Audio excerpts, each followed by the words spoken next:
our officials for this match. First referee, Mr. Yul Pinosa, International Referee.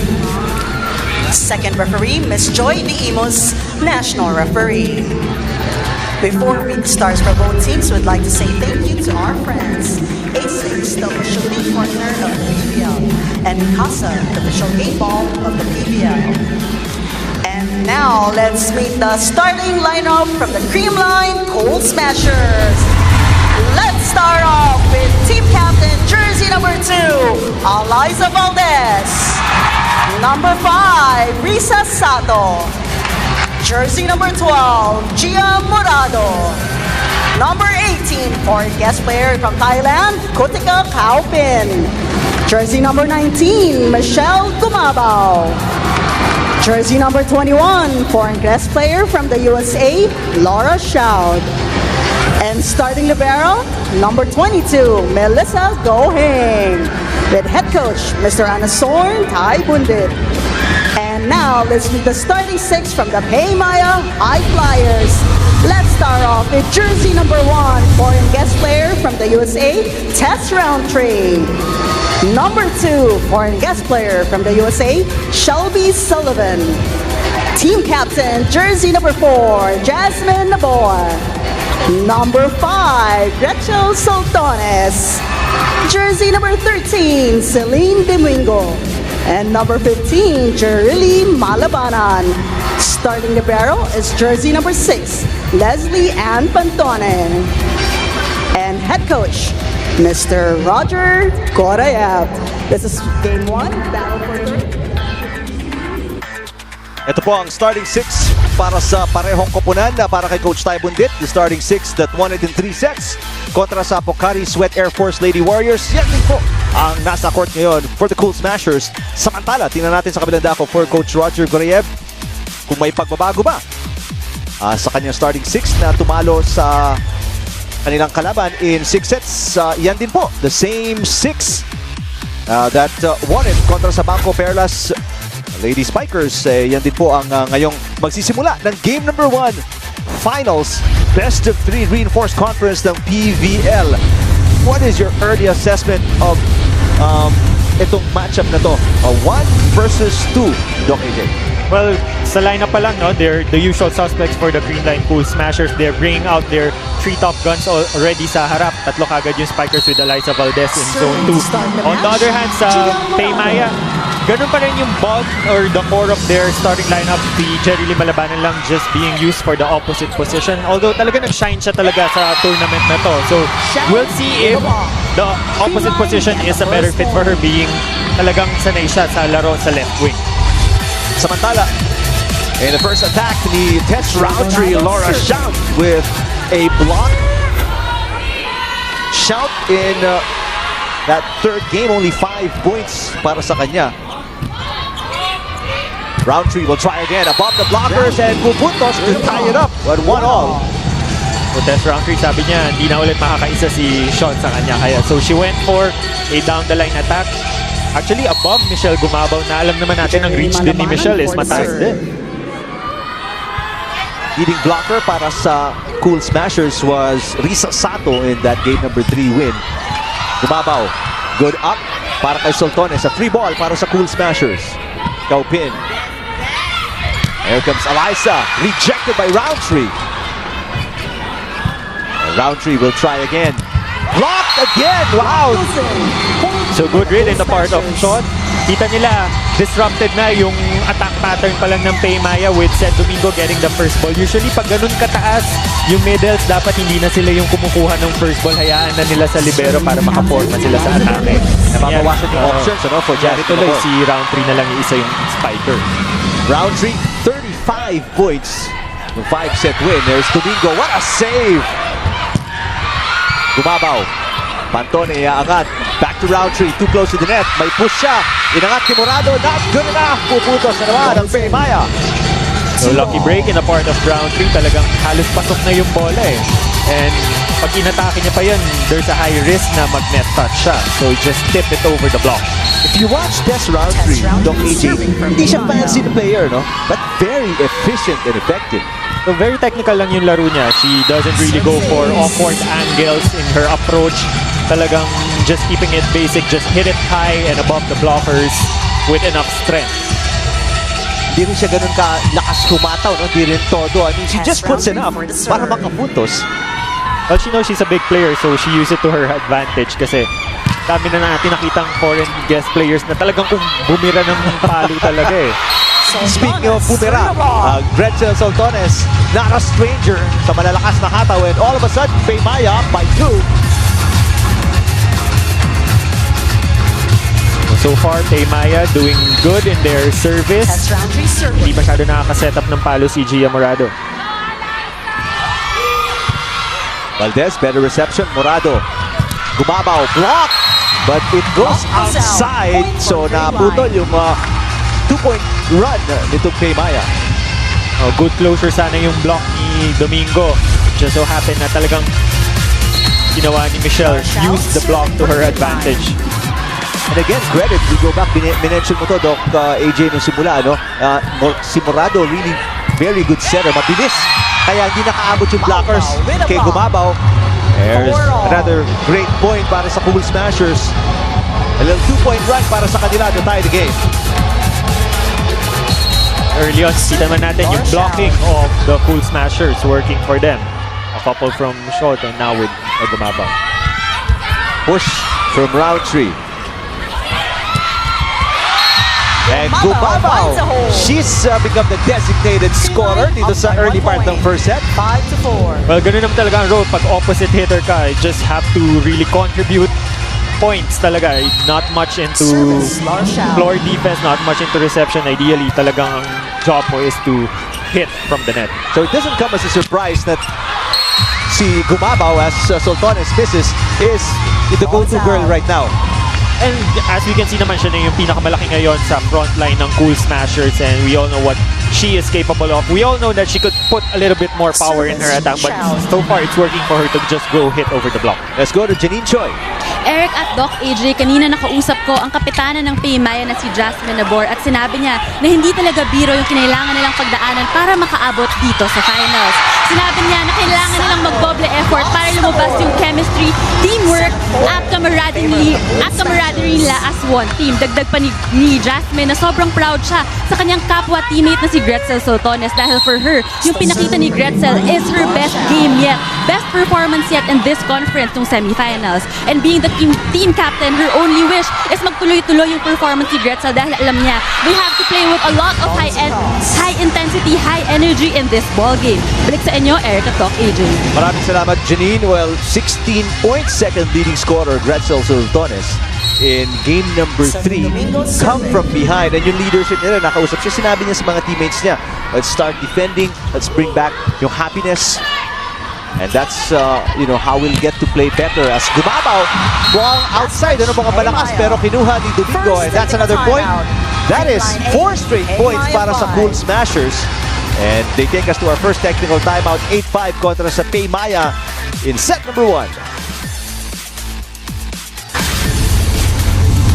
Without Myla Pablo para sa Pocari Sweat Air Force Lady Warriors, Creamline Cool Smashers with a 3-set win in do or die game number 3 sa semifinals. Take a look at the numbers. And as we can see naman sa numbers pa lang, you can see how much of a loss Myla Pablo is. In terms of spikes, talagang dominated by the Cool Smashers. Actually, yung lamang nila sa Pocari in terms of spikes is almost 1 set. And kitang-kita naman glaring yung service-receive pattern of the Lady Warriors was not on point with 11 aces going to the Creamline Cool Smashers. So, big loss for them having Myla Pablo sit out this game in terms of attack and reception. 8-5, set number 1. And there's a point by Shelby Sullivan na medyo nababantayan ng semifinals, only in single digits in the semifinals games kontra sa Banco Perlas, 8 points in game number 3. She has to be a pivotal cog dito sa laban na ito. it could be assumed na nababantayan siya during the game against Bangko Perlas because she was off against Lakia Bright. And pag yung running attack niya, Lakia Bright kasi yung harap niya, so a little bit taller player. So mas madali siya ma-check. But right now, she's really maximizing her height against a slightly shorter open hitters in Kiaopin. Oh, wala din si Shout, ano? Nasa bench right now. Back-to-back points on a 1-2 play by Morado and a service ace para kay Putika Kaupin. Need is 4 para sa Cool Smashers. Tuwa-tuwa yung kanilang mga fans dito, Doc AJ, ano? And that could be a big confidence booster sa service ni Kaupin. Nakakuha siya ng isang service ace at the expense of Tatan Pantone, who is one of the best liberos in the country right now. Nasobra naman sa kumpiyansa. Napalakas outside for Kaupin. Magandang hapon sa isang batikang sports writer, Al Mendoza. Sir Al Mendoza, magandang hapon. Thank you for watching our coverage dito sa SNA of game number 1 ang finals PVL Reinforced Conference. Sultanes nagsiserve 7-10. Sato is blocked by Roundtree. Valdez off the block. Sullivan! Good pancake save. Iganaglapo si Roger Gorayeb. Tumama na daw. What say you, AJ? Well, let's take a look at that set again. If good ba yung pancake ni Eliza? Well, it looks good. Looks good from this angle. Na talagang walang contact yung bola sa floor. Well, immediately nakita ko si Coach Roger Guerrero sa akin peripheral. Nasa bandang kanan ko siya eh. Umangal daw siya dahil yun nga, sabi niya, tinuturo niya. Hindi niya nakita sa TV eh, pero tinuturo niya. Hindi daw umabot. Sullivan block. Antone. Roundtree. Yes! Last touch. There's a little hesitation on the part of Kiaopin. Kinuha niya lang with a one-hand save. And she gone for a two-hand save. Mas naangat niya siguro yun. Again, Roundtree. Just basic. Walang extra movement. Walang extra energy spent. Morado sets it up. Shout! Yes! Laura Shout. Scoring, making it a 4-point lead again para sa Creamline. So the replacement guest player for the Cool Smashers na itong semifinals lang talaga nagpakita si Shout. Ngayon, talagang pinapagana na kagad siya ni Gia Morado. 5 points in their semifinal matchup. Game number 3 para kay Laura Shout. Here's Eliza Valdez. Through the block of Celine Domingo Valdez, coming off a 15-point performance. Creamline 13, PayMaya 8. Timeout. And lumalayo na to, 5-point lead. Napapatimeout si Coach Roger Gorayeb. Pakinggan natin ang PayMaya High Flyers. Kasi pagpalo niya, pabagsak kayo, hila-hila niyo yung bola pababa. Reds, wag muna kayo sa depensa. Wag muna kayong luluhod hanggat yung bola mataas pa. Luluhod kayo. Pag nag-short yung bola, hindi na kayo makukuha. Nakaluhod kayo riyan eh. Galaw muna. Pag mababa, tsaka kayo lumuhod. Wala tayong masyadong wala tayong masyadong hassle dun sa loob eh. Very plain and simple yung nilalo yun. Dig, set, palo. Ganun lang eh. Magkombinasyon. Magkombinasyon. Well, anong pinagtutuunan ng pansin ni Coach Roger, AJ? Well, if anyone here who knows a lot of how Eliza Valdez plays would be Coach Roger, having mentored Eliza for a couple of years. So, alam niya na pag Eliza ang pumapalo, the blockers should be really on point pag nag-close sila ng block at yung kamay talaga nakababad sa net. Because Eliza is a very smart player. She knows na pag naka-elevate siya, kita niya pa rin yung blockers kung saan papadaanin yung bola. So, if your blocking is not on point, talagang gagamitin ni Eliza yan to her advantage. And right on cue, Eliza Valdez, back-to-back points. And now it's a 6-point lead para sa Cool Smashers.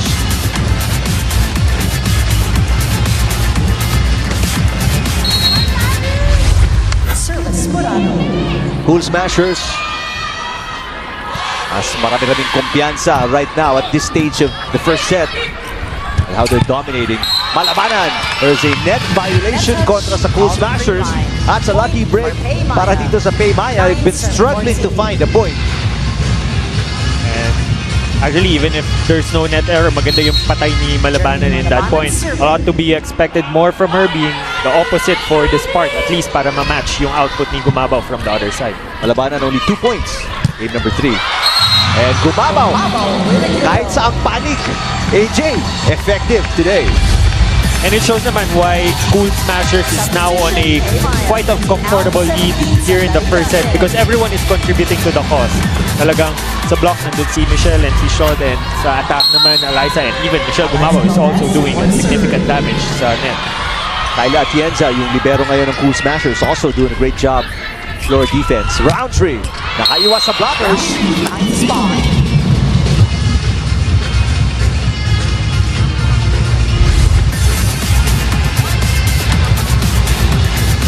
Really great set para kay Roundtree, and ang taas din yung tinalo niya, no? Para abutin yung bola na yun. Roundtree serving now. Wala si Sullivan on the floor. Santarita, Joy Santarita is on the floor, number 17 para sa PayMaya High Flyers. One-handed dig para kay Roundtree. Soltones with a push. Abang na abang si Shout and Gumabaw. And what a first set para sa Cool Smashers. They are up comfortably by 6, 16-10 kontra sa PayMaya. Set number 1. Butika Kaupin. Let's take a look at her performance in game number 3. Kung saan siya ang leading scorer or one of the leading scorers kasama ni Eliza Valdez with 15 points in that 3-set win kontra sa Pocari Sweat Air Force Lady Warriors dahil nga hindi nakapaglaro si Myla Pablo that day with back spasms na matagal lang sakit ni Myla Pablo. And as you can see, Kaupin really dominating in her position with 15 points out of attack and 8 receptions. So very crucial numbers for her to solidify yung floor defense pattern of the Cool Smashers, and at the net, very reliable then with her scoring output. Kaupin, today so far, may service ace din yan. As Laura Shout will come out. And with the new hair, si Gemma Galanza. Bagay, Then Magalanza coming in to serve and really just help in the floor defense for the transition. Anim, hahabulin ng PayMaya. Roundtree. Wow! Solid ang depensa ng Cool Smashers in game number 1, AJ. Yeah, it's just really on point. Their net play, their net defense is working for them. Kitang-kita nila kung saan nababato ni Jasmine yung bola. Nakakapag-establish sila ng block, and kung lumusot man, Gohing is there for the floor defense. I have to say, I've never seen the defense of Cool Smashers at the net as good as it's been all season today. And knowing na the other team is higher in terms of their average height, well, it just goes that they really studied how the attack pattern of yung kalaban nila and talagang nasa timing of their blocking. Credit to Coach Ty Bundit and his staff. Butika Kaupin off the block. Wow, everything. Talagang pumapasok, nahuhulog, pupuntos para sa Cool Smashers. What's the quick fix right now, AJ, para sa PayMaya? Para lang ma-arrest, ika nga mapigil itong paglayo ng Cool Smashers. Or what I can see with the high flyers is hindi nila kinakargahan yung serve nila ngayon, kaya nakakapag-establish ng play yung Creamline Cool Smashers. So, pag lagyan lang nila ng a little bit more power yung kanilang serve and target better locations, at least mas madali nila ma-establish yung defense nila. Oo.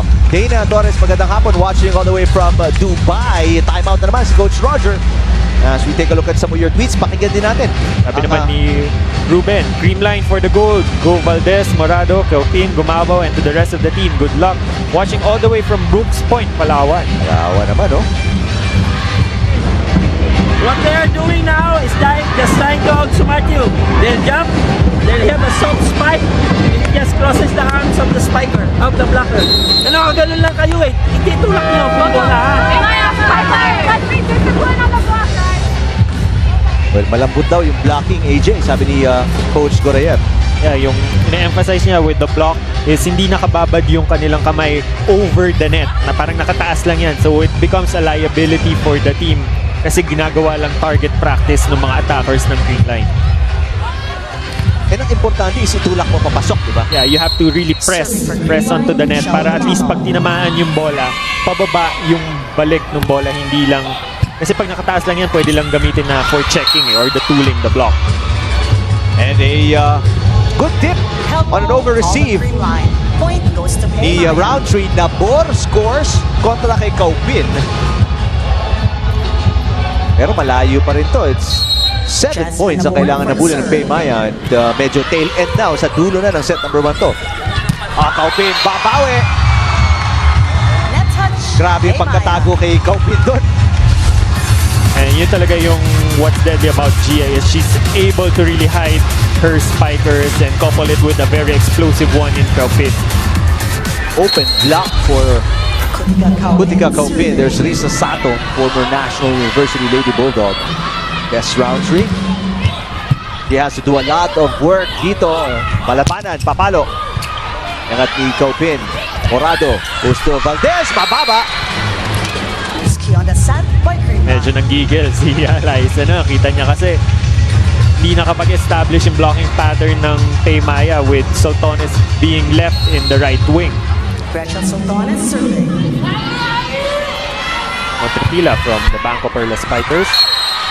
Service ace. Service ace para sa PayMaya. Anim pa rin ang hinahabol nila dito. Serving Sultones.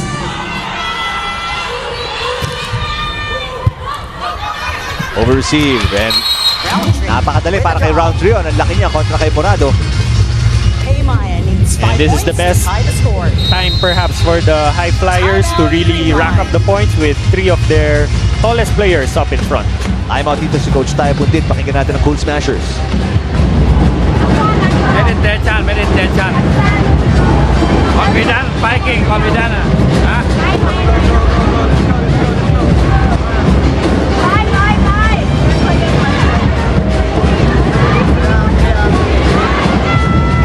One team, ha?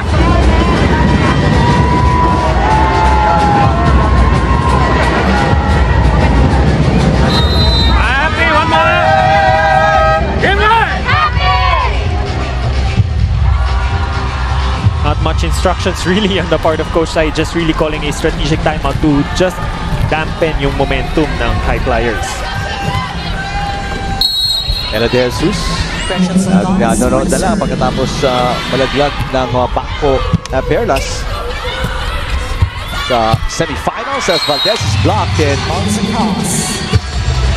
Banco Perlas, if I'm not mistaken, kanina din, 5 sets na laglag din kontra sa Pocari Sweat Air Force Lady Warriors. They almost got the 4th set eh. It was a decider, 2 points up ahead. Pocari nun. Pero ito, AJ, this is the closest this team has been. PayMaya, pero round 3 ay tutuloy sana yung run ng scoring, pero nanggigil masyado dun sa kanyang drop. Substitution. She was going for a swipe the ball to the zone 4 kung saan walang tao. Kaso nga lang, hindi masyado nakapasok yung kamay niya. For the serve. Liza Valdez, 15 points. Game number 3 of the semifinals. Sullivan. Running attack, Sullivan.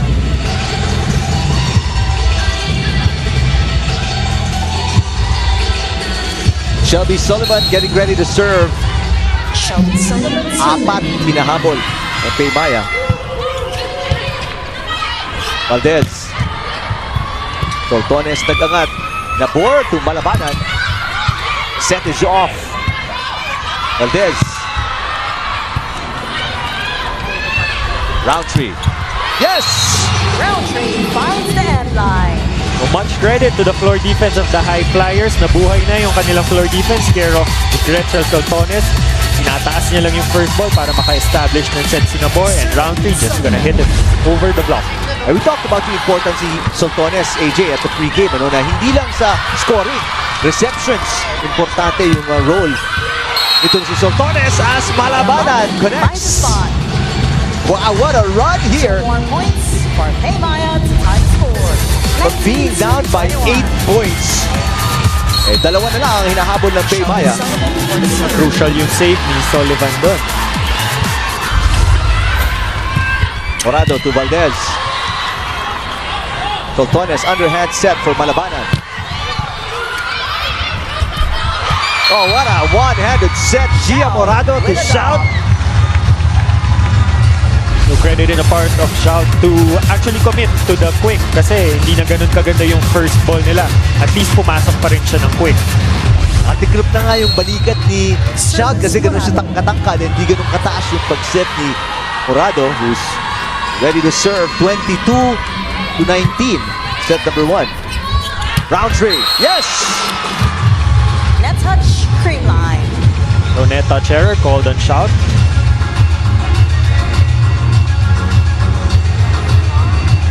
And Tess Roundtree, crucial points dito sa stage ng set number 1. Dalawa na lang hinahabol ng PayMaya. Jerry Lee Malabanan serving. Shout blocked by Santa Rita. Nabor, Roundtree, block! Oh wow! Valdez blocks Roundtree. Set that was a little bit too low for Roundtree at that point. Crucial defensive play para kay Eliza Valdez on Tess Roundtree. Serving Eliza Balik sa Valdez. tatlo ang kalabangan ng Cool Smashers.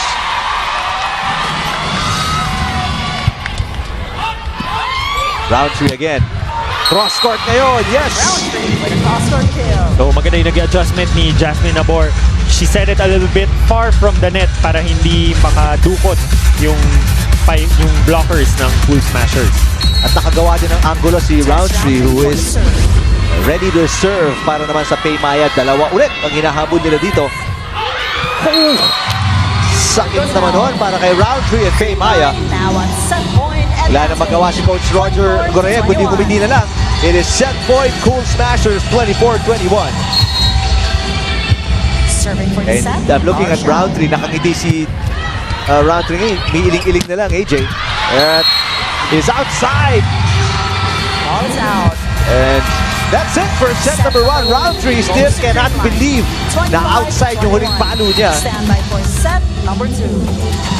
That's the way the ball bounces. So, Cool Smashers will change sides, having a 1-0 lead kontra sa High Flyers dito sa Game 1, Best of 3 Finals ng ating Reinforced Conference.